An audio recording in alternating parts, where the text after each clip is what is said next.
హైదరాబాద్లో నివసిస్తున్న మధ్యతరగతి కుటుంబాలకి సొంతింటి కళ అనేది ఒక కళలా మిగిలిపోయింది. అలా కాకుండా ప్రతి ఒక్కరికి సొంతింటిని కలిగించాలని కాంగ్రెస్ ప్రభుత్వం శ్రీకారం చుట్టనుంది. ఈరోజు కేపీహెచ్పీ వేదికగా ఇందిరమ్మ ఇళ్లకు సంబంధించి ఇందిరమ్మ టవర్స్ని నిర్మించడానికై సీఎం రేవంత్ రెడ్డి భూమి పూజ చేస్తూ ఉన్న నేపథ్యం కూడా చూస్తూ ఉన్నాము. ప్రతి ఒక్కరికి మధ్యతరగతి కుటుంబాల్లో ఉన్న ప్రతి ఒక్కరికి కూడా ఇందిరమ్మ ఇల్లు కలిగించాలని సీఎం రేవంత్ రెడ్డి అదేవిధంగా హైదరాబాద్లో ఉన్న మంత్రులు కూడా దానికి తీరుగా ఏదైతే గవర్నమెంట్ ల్యాండ్ ఎక్కడెక్కడ ఉంది అక్కడ ఎంతవరకు నిర్మించవచ్చు అన్నట్టుగా ప్రణాళిక చేసుకుంటూ వెళ్తున్న నేపథ్యం అయితే కనబడతా ఉంది. దాదాపుగా కేపీహెచ్పిలో 480 ప్లాట్లకు సంబంధించి ఈరోజైతే భూమి పూజ చేస్తూ ఉన్నారు. అదేవిధంగా ఏదైతే క్యూర్ పరిధిలో ఉన్న 16 నియోజకవర్గాలలో 7,348 ప్లాట్లకి నిర్మాణానికి ప్రభుత్వం స్వీకారం చుడుతూ ఉంది. ప్రతి ఒక్కరికి కలిగించే విధంగా ఎవరైతే అప్లికేషన్ పెట్టుకుంటారో దరఖాస్తు ఎవరైతే పెట్టుకుంటారో వాళ్ళకి అందించే విధంగా ప్రభుత్వం అయితే ముందుకెళ్తున్న నేపథ్యం అయితే కనబడతా ఉంది. అయితే షేరింగ్ పద్ధతులు ఎవరైతే లబ్ధిదారులు ఉన్నారో వారి నుండి మరి 6 లక్షల రూపాయలు, ప్రభుత్వం నుండి 5 లక్షల రూపాయలు, మొత్తం 11 లక్షలతోని సొంతింటి కల నెరవేరే అవకాశం అయితే కనబడతా ఉంది. దానికి సంబంధించి కూడా దరఖాస్తుల యొక్క గడువు కూడా ఆగస్టు 15 వరకు కూడా పొడిగించిన నేపథ్యం కూడా చూసాము. ఏదైతే వాట్సాప్ ద్వారా కావచ్చు, అదేవిధంగా మీ సేవ ద్వారా కావచ్చు ఈ అప్లికేషన్స్ అయితే పెట్టుకోవచ్చు. 10,000 రూపాయలు మరి చెల్లించి టోకెన్ తీసుకోవాల్సింది డ్రా సిస్టమ్ ద్వారా మరి ఆ ఇందిరమ్మ ఇల్లు అయితే కేటాయిస్తామని కూడా చెప్పడం అయితే జరిగింది. ఎవరికైతే ఇందిరమ్మ ఇల్లు రాదో వాళ్ళు చెల్లించిన 10,000 రూపాయలు మళ్ళీ రిటర్న్ వాళ్ళ అకౌంట్లో వేయడానికి ప్రభుత్వం అయితే శ్రీకారం చుడుతున్న నేపథ్యం కనబడతా ఉంది. మొత్తం 807 కోట్ల రూపాయలు కేటాయించడం అయితే జరిగింది. ఓన్లీ హైదరాబాద్లోనే ఉన్న ఉమ్మడి అంటే క్యూర్ పరిధిలో ఉన్న 16 నియోజకవర్గాలలో మరి ఇందిరమ్మ ఇళ్ళ కోసమే దాదాపుగా 807 కోట్ల రూపాయలు కేటాయించడం అయితే జరిగింది. అయితే వాట్సాప్ ద్వారా కూడా మరి అంటే సేవల్ని మరింత సులభతరం చేసే విధంగా మరి ప్రభుత్వం అయితే కొన్ని కొత్త నిర్ణయాలు అయితే తీసుకోవడం అయితే జరిగింది. ఇంతకుముందు మనం ఒక అప్లికేషన్ పెట్టుకోవాలంటే మీ సేవకి వెళ్ళి అప్లికేషన్ పెట్టుకోవాలి. ఇప్పుడు అలా కాకుండా వాట్సాప్ ద్వారా వాట్సాప్ నెంబర్ ద్వారానే ఆ నెంబర్కి హాయ్ అని పెడితే దానికి సంబంధించిన ఆప్షన్స్ వస్తాయి. దానికి సంబంధించిన ఆప్షన్స్లో వాళ్ళు ఏ ఏరియాలో ఉంటున్నారు, వాళ్ళ రేషన్ కార్డు ఏంటి, వాళ్ళకి ఇండ్లు ఉందా లేదా అనేది కూడా వెరిఫికేషన్ చేసిన తర్వాత అది మొత్తం కూడా వాట్సాప్లోనే జరుగుతుంది. దానికి సంబంధించి కూడా ప్రభుత్వం కాంటాక్ట్ నెంబర్ ఇవ్వడం అయితే జరిగింది. ఒకసారి ఆ కాంటాక్ట్ నెంబర్ చూసే ప్రయత్నం చేద్దాం.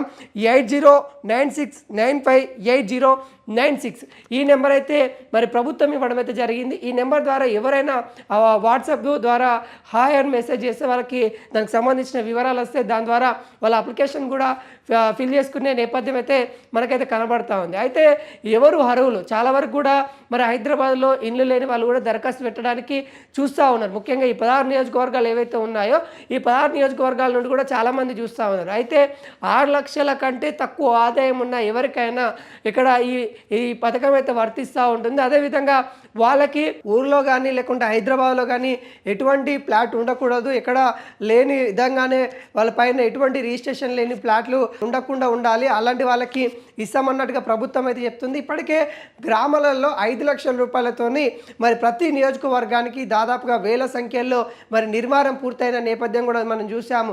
అదేవిధంగా ఇప్పుడు ఏదైతే గ్రేటర్ హైదరాబాద్ క్యూర్ పరిధిలో కూడా మరి ఇందిరమ్మ ఇల్లు నిర్మించాలని కాంగ్రెస్ ప్రభుత్వం అయితే శ్రీకారం చుట్టింది. ఈరోజు మరి సీఎం రేవంత్ రెడ్డి కేపీహెచ్పీ వేదికగా దానికి సంబంధించిన ఇందిరమ్మ టవర్స్ ఏవైతే ఉంటాయో గతంలో కేసీఆర్ కూడా మరి డబుల్ బెడ్రూమ్లు ఇవ్వడం అయితే జరిగింది. హైదరాబాద్లో కొంత నాణ్యత లోపం గల ఇల్లు ఉన్నాయన్నట్టు కొంత విమర్శలు కూడా రావడం అయితే జరిగింది. ఇప్పుడు అలా కాకుండా కాంగ్రెస్ ప్రభుత్వము నాణ్యత కలిగిన ఇండ్లు ఇవ్వాలి. ఏదైతే ధనవంతుల బంగ్లాలు ఏ స్థాయిలో ఉంటాయో అదే స్థాయిలో మరి బిలో మధ్యతరగతి వాళ్ళకి ఇళ్ళను అందియాలని కూడా ప్రభుత్వం అయితే శ్రీకారం చుడుతున్న నేపథ్యం అయితే కనబడతా ఉంది. మరి ఆ డబుల్ బెడ్రూమ్కి సంబంధించి అప్లికేషన్స్ ఇంకా పెట్టుకొని వాళ్ళు ఎవరైనా ఉండే ఇంకా 2 రోజుల సమయం కూడా ఉంది పెట్టుకోవాలన్నట్టుగా ప్రభుత్వం అయితే చెప్తా ఉంది. మరోసారి కూడా ఏదైతే దరఖాస్తు గడువు పెంచే అవకాశాలు లేవు అన్నట్టుగా తెలుస్తూ ఉంది. ఎందుకంటే ఇప్పటికే దరఖాస్తు పెంచుకోవడానికి అవకాశం కలిగించడం అయితే జరిగింది.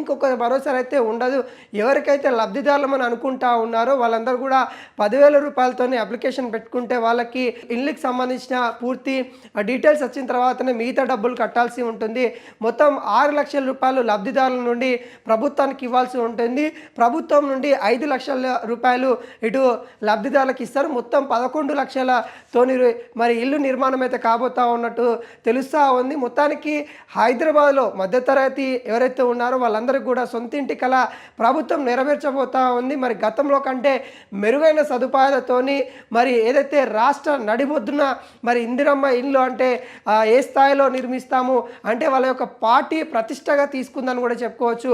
ఇందిరమ్మ ఇల్లు మరి రాజధానిలో కడతా ఉన్నాం కాబట్టి వివిధ రాష్ట్రాల నుండి కావచ్చు, వివిధ దేశాల నుండి కావచ్చు, ఈ రాష్ట్రానికి వచ్చినప్పుడు వాటిని చూపిస్తే చవక్కయ్యే విధంగా అంటే అరే వరే వా ఇవి ఇందిరమ్మ ఇల్లా ఇలా ఉంది, అరే సూపర్ అనే విధంగా ఇటు కట్టాలి అన్నట్టుగా ఇటు సీఎం రేవంత్ రెడ్డి కూడా అటు ఆ అధికారులకు ఆదేశం ఇవ్వడం అయితే జరిగింది. దానిలో భాగంగానే ఇండ్ల నిర్మాణం అయితే పూర్తవుతా ఉంది.